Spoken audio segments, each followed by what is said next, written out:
Thank you for watching our video. Please subscribe to watch our next video. Thank you for watching our video. Please subscribe to watch our next video.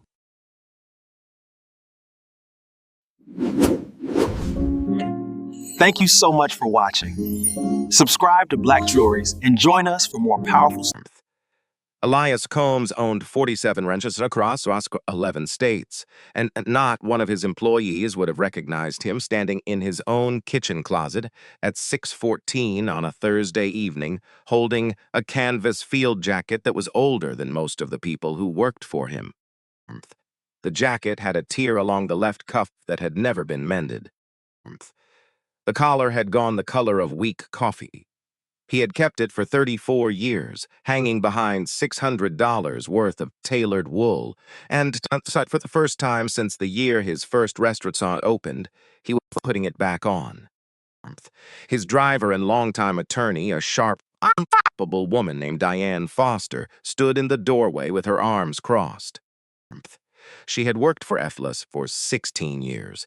She had watched him fire regional vice presidents without raising his voice and negotiate a 9-figure buyout over a single cup of coffee. She had never once seen him nervous. Tonight, watching him rub ash and dirt into the creases of his own knuckles, she came close to it herself. "Send someone else," she said. "Send an inspector. Send 3 inspectors." Elias looked at her in the mirror instead of turning around. "An inspector writes a report. I need to see it with my own eyes." The envelope had arrived 9 days earlier at his corporate office in Atlanta. No return address, postmarked from Charleston. Inside was a single sheet of paper and a phone with a 22-second video already queued up. The video showed a man in torn clothes being pulled by both arms at the front door of a restaurant, while a table of well-dressed guests laughed into their wine glasses. The note underneath had 4 words typed in the center of the page: Magnolia and Vine. Yours. Magnolia and Vine was the worst-performing location in the entire Combs Hospitality Group, and every quarterly report from the regional office blamed the same 3 things: the neighborhood, the economy, the shifting demographics of downtown Charleston. Elias had read those reports for 2 years and believed them. He didn't believe them anymore. He had built the company on one sentence, the same sentence painted in small gold letters above the kitchen door of every location. Everyone who walks through this door is somebody. If that sentence had become a lie inside a building with his name on the lease, he needed to know it before anybody else did. He set his watch on the dresser. He slid his wedding band off and placed it beside the watch. The only thing that went with him was a flip phone, the kind nobody made anymore, tucked into a hollowed compartment inside the sole of his left boot, a phone that could call one number and record everything around it at the same time. "At least take the security team inside," Diane said. He turned then, and the scar across the back of his right hand caught the closet light, 3 inches of raised, shiny tissue that never quite matched the rest of his skin. He'd carried it since he was 22 years old, since a line cook in a different city, in a different life, had thrown a pot of boiling water at him for reaching into a dumpster behind a restaurant, looking for something to eat. 36 years ago, nobody protected me, he said quietly. I'm not about to let somebody else stand there tonight the way I stood there then. Diane exhaled through her nose, already defeated, already planning the parking spot across the street. 1 Signot phone, and we're through on the door in under a minute. That's why I keep you around, Elias said, and for the first time all evening, something like a smile crossed his face. At 7:42 that evening, Magnolia and Vine was doing exactly what it always did on a Thursday, filling up with a sound device against crystal, low laughter, a piano somewhere near the bar playing something nobody was really listening to. The dining room sat inside a converted cotton warehouse near the Charleston harbor, exposed brick on 3 sides, a $200 tasting penance and a wine list thicker than most paperback novels. Renee Carter had worked the floor there for just over 3 years, long enough to know exactly which tables would tip generously and which ones would find a reason to complain about a perfectly good filet. She was 29 years old, on her feet 12 hours a day, 6 days a week, saving every extra shift she could pick up for a 7-year-old daughter named Maya, whose asthma medication had gone up $60 since spring, and for a younger brother, Deshaun, whose tuition bill at the community college in North Charleston was due in 11 days. She had learned a long time ago the way people learn things they wish they hadn't needed to, how to read a room in about 4 seconds. So when the front door opened at 7:44 and a disheveled man stepped inside, wearing a jacket that looked like it had survived a war, she noticed something before anyone else in the room did. It wasn't the torn cuff or the smell of the street on him. It was the way he stood, straight-backed, still, watching the whole room the way a man watches something he already understands. The hostess froze mid-sentence. The floor security guard, a heavy-set man named Tommy, took 2 quick steps toward the door with his hand already reaching for his earpiece. And then the general manager arrived, moving fast, smoothing his tie, his professional smile already sliding into place, like he kept it in his back pocket for exactly this kind of emergency.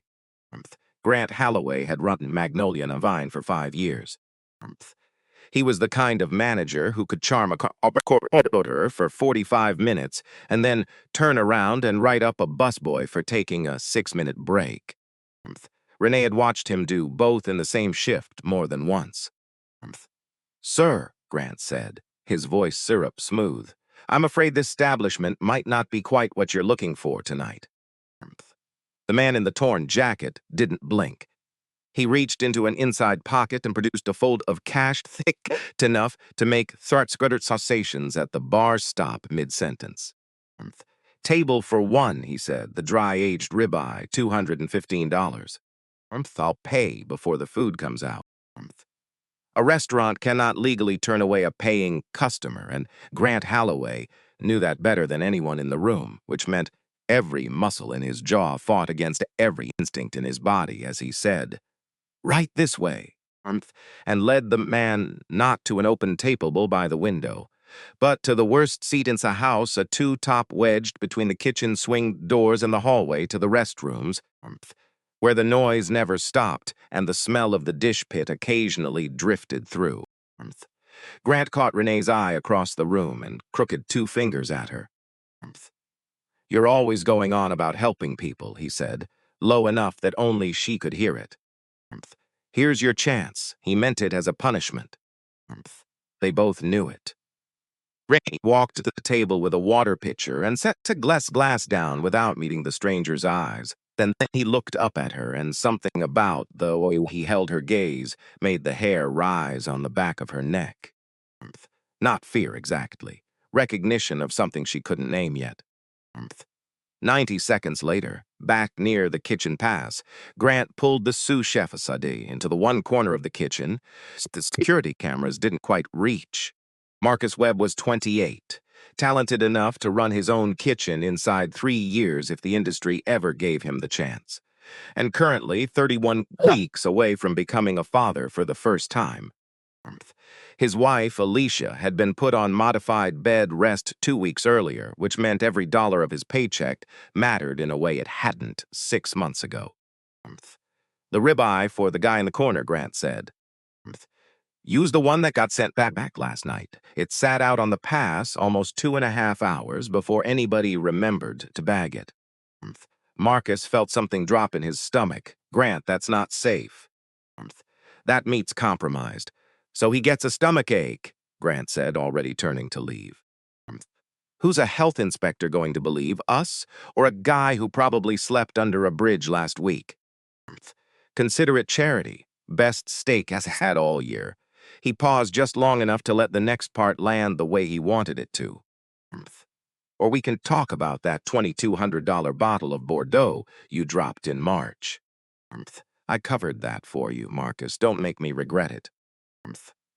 Marcus stood frozen for 4 full seconds before he nodded, because a man with a baby on the way and a wife who couldn't work does than so fear faster than anyone should have to.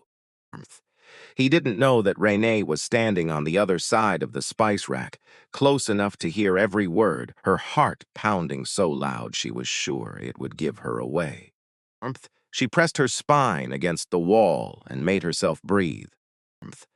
When Grant walked past her back out to the floor, and Marcus turned and nearly collided with her, his face went the color of old dishwater. "You didn't hear that," he said. "It wasn't a question." Renee didn't answer. She walked back out to the dining room on legs that felt like somebody else's, carrying a tray of empty glasses she barely remembered picking up, and every part of her brain screamed the same two facts at once. If she said nothing, she kept her job, kept Maya's medicine paid for, kept Deshawn in school. If she said nothing, a man was about to eat food that could put him in a hospital bed, and that would sit on her conscience for the rest of her life. 6 security cameras covered that dining room. Grant reviewed every hour of footage personally, and he'd fired a line cook in January for a break that ran 4 minutes long. If she walked up to that table and warned the man out loud, she'd be gone by morning, blacklisted from every serious kitchen in the Lowcountry before her next paycheck cleared. There was exactly one room in the building without a camera in it. The staff bathroom. She'd heard Grant complain about it once, wishing he could put one there too, and the owner, whoever that faceless, his distant owner, actually had apparently refused, citing privacy law. For the first time in 3 years, Renee was grateful for a rule she'd never thought twice about. She slipped into the hallway and locked herself inside. Her reflection looked back at her from the mirror above the sink-tired eyes, a bun pulled too tight, an apron that had seen better shifts, and underneath all of it, for one unguarded second, she saw her mother's face instead of her own. Her mother had died when Renee was 24, 7 months pregnant with Maya, holding Renee's hand with fingers that had gone thin as paper. "There's gonna come a day, baby girl, when doing right costs you everything you've got. But if you don't do it anyway, you lose something you can't ever buy back." Renee tore a corner off her order pad, how small enough to hide inside a closed fist, and wrote 4 short lines in handwriting that shook more than she wanted it to. "Don't eat the steak, it's spoiled. They did it on purpose. They want to hurt you." She folded it until it was the size of a stamp and walked back out into the noise. Marcus was plating the ribeye when she reached the kitchen pass, his jaw tight, refusing to look at what his own hands were doing. The steak looked flawless, seared dark, glistening under the pass lights, a sprig of rosemary laid across the top like a decoration on a gift nobody should have been giving. "Marcus," she said quietly, "you can't let this happen." "I don't know what you're talking about," he said, still not looking up. "That meat sat out for 2.5 hours. You exactly what that means for a man his age, for anyone with a weak stomach or worse." His hands finally stopped moving. When he looked at her, the fear in his face had a whole family of other things right underneath the shame, mostly, and something close to begging. "I've got a baby coming 31 days, Renee. If I lose this job and if he dies," she said. "Can you live with that?" He had no answer for that, and they both knew it. And Renee realized in that half second that shaking him wouldn't change anything. He wasn't cruel. He was cornered, the same as her, the same as almost everyone who worked in a building like this one, where the people at the top held all the power and the people at the bottom absorbed all the risk. She sighed. "You didn't see anything. I didn't say anything." She picked the plate up off the pass with the kind of steady hand that only comes from years of practice hiding exactly what you're feeling, and walked it out onto the floor.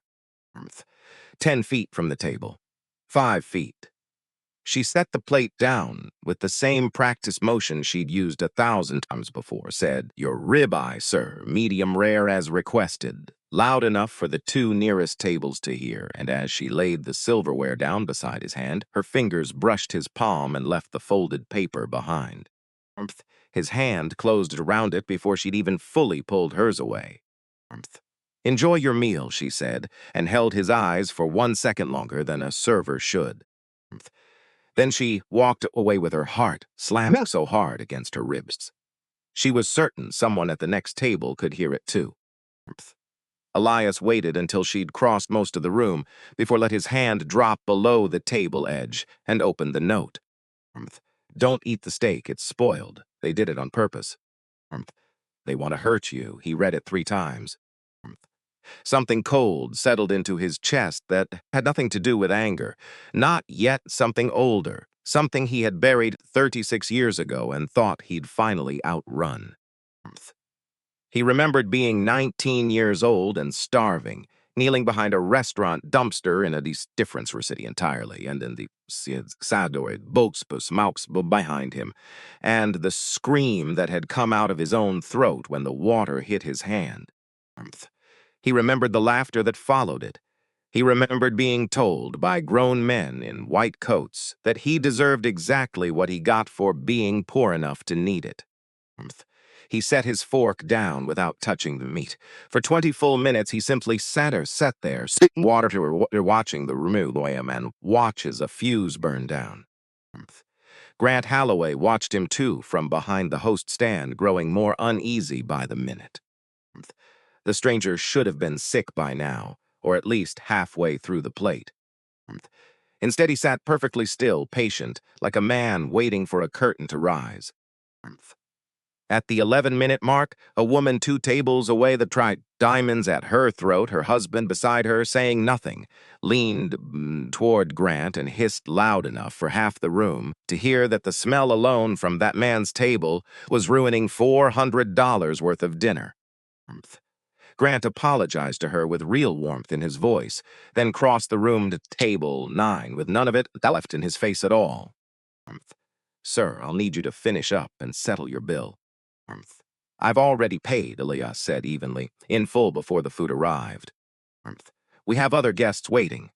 I'm not disturbing anyone. I'm sitting as I paid for in a restaurant open to the public. What exactly am I doing wrong?" Grant had no answer, and he knew it, and 30 other diners had started to notice the stiff phones half-way people do when they sense something is about to become a story. He needed a different angle, and it took him less than 4 seconds to find one. His eyes landed on Renee across the room. "Rennie Carter," he called out, loud enough for the whole dining room to hear it. "Come here, please." She crossed the floor already knowing, somehow, exactly what was coming. "I've had 2 separate complaints," Grant announced, pitched for the room, "that you made inappropriate comments to this guest. Given the seriousness of that, I have no choice but to suspend you, effective immediately, pending investigation." The room went silent enough to hear the ice settling in someone's glass. Renee's mouth opened and nothing came out for a moment, and then, "That's not true. I never said a word to him that wasn't part of my job. The witnesses say otherwise. There were no witnesses." They both knew that too, but a lie said loud and confident in a room full of strangers has a way of becoming its own kind of truth for exactly as long as it takes someone braver to stand up. Marcus watched from the kitchen doorway, his face gone pale, his mouth opening once and then closing again, the whole weight of 31 days and 1 unborn child pressing down on his silence. He turned and walked back into the kitchen instead, and Renee stood alone in the middle of the dining room, publicly humiliated in front of few strangers, her whole full future dissolving in real time while every other server on the floor found somewhere else to look. She thought about Maya asleep at home with the neighbor watching her. She thought about the tuition bill sitting on her kitchen counter with 11 days left on the deadline. She had risked everything to save a stranger's life, and in return she was about to lose her job for it, while the man who'd ordered the poisoning stood 3 feet away, wearing a look of manufactured disappointment. I didn't do anything wrong, she said, her voice steady even though her hands were shaking at her sides. I served him his food, that's all I did. And then from the corner table, a voice cut across the whole room, calm and unhurried. She didn't say anything to me, but enjoy your meal. Every head turned. The man in the torn jacket was standing now, and something in the way he stood had changed. Shoulders squared, his chin level, but the posture of a man who had spent 30 years being obeyed and had simply forgotten for 20 minutes to perform anything else. This is an internal matter, Grant had said, but there was a crack in his voice now that hadn't been there a minute earlier. It became a public matter the second you announced it to a room full of paying customers, the man said. If you're going to end someone's career, at least have the decency to do it honestly. Who exactly are you? Grant demanded. The man reached down, pulled off his left boot in front of the entire dining room, and drew a small phone out of a hollow carved into the sole. He pressed one button.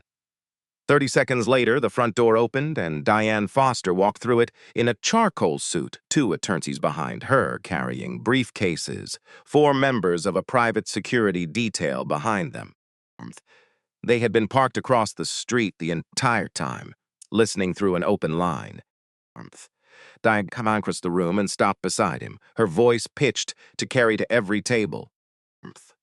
Ladies and gentlemen, I apologize for the interruption. This is Elias Combs, founder and owner of the Combs Hospitality Group. This restaurant, and the man you just watched try to fire an innocent employee in front of you, both work for him. The woman with the diamonds went white and reached for her husband's hand. Grant Holloway's mouth opened and no sound came out of it at all. I've been recording since the moment I walked in, Elias said, holding the phone up, including a conversation that took place in the kitchen 41 minutes ago about a piece of meat that sat out for 2.5 hours before it was served to me on purpose. He turned toward the kitchen doorway. Marcus, you have a choice right now. Tell the truth, or I play the recording and let everyone in this room hear your voice agreeing to do it. Marcus stood frozen in the doorway for a long, terrible 5 seconds, looking between Grant and the woman who had risked everything she had to save a stranger's life, while he had hidden behind a spice rack and said nothing. Then he stepped forward. Grant told me to use the steak that got sent back last night, he said, his voice cracking on every third word. It sat out almost 2.5 hours. He said nobody would believe a homeless man if he got sick, and it would teach him a lesson for walking in here. The dining room erupted, chairs scraping back, phones coming up, a woman 2 tables over, already dialing a number with visible fury on her face.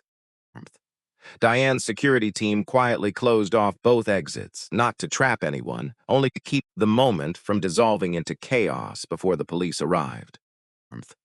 Grant tried to bolt for the door and made it 4 steps before 2 men in dark jackets caught him by both arms. This is a setup, he shouted, twisting against their grip. I've run this location for 5 years, I would never.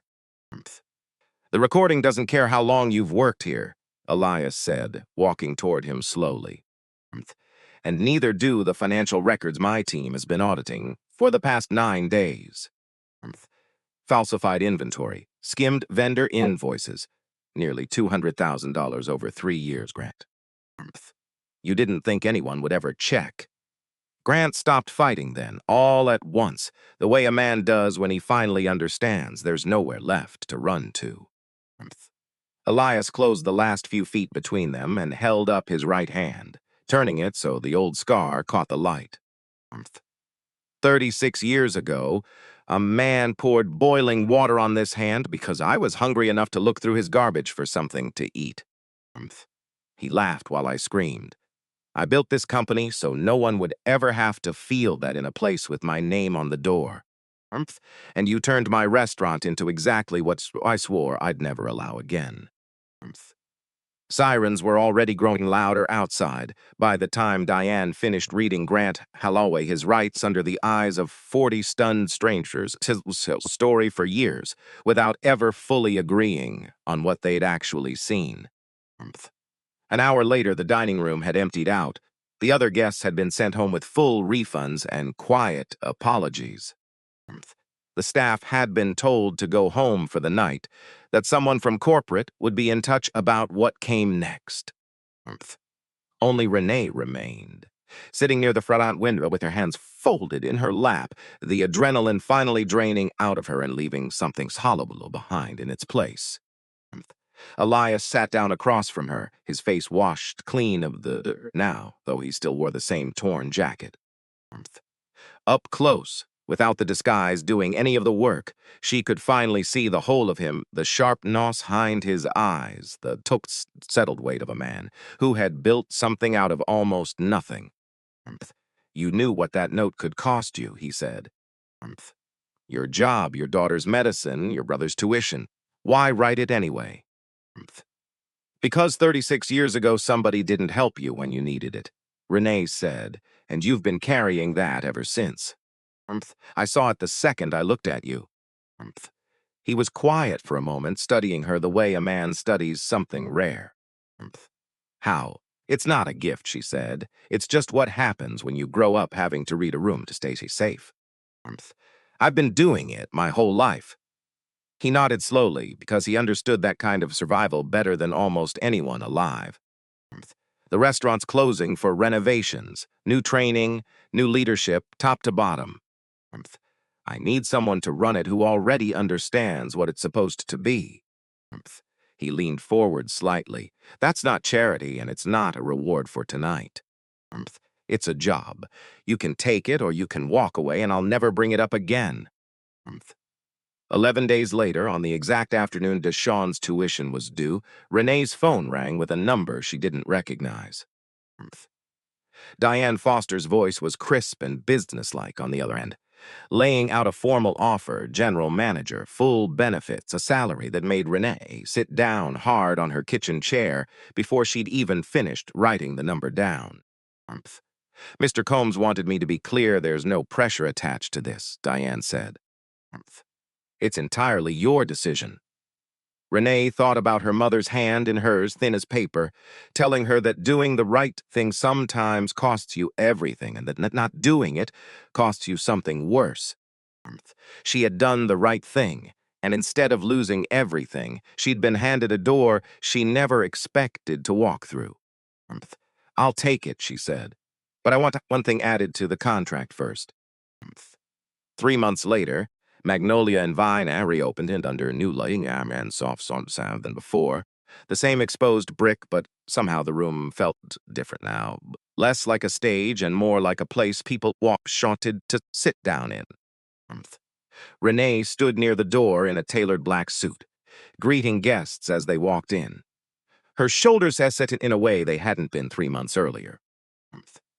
A man walked in wearing a coat with a torn seam, shoes held together with packing tape, looking around the entryway like he expected to be told to leave before he'd even finished stepping inside. The new hostess hesitated for half a second and glanced toward Renee. Renee crossed the floor first.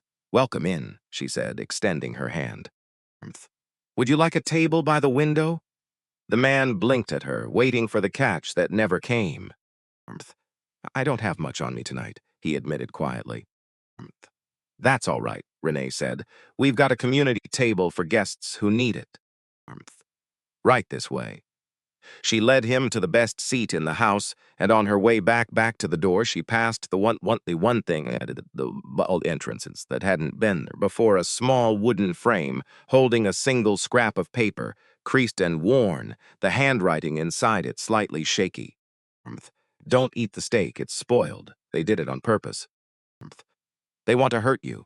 Beneath this brass plaque read, "One act of courage changed everything in this building." Dignity was never a privilege here. It was always the rule.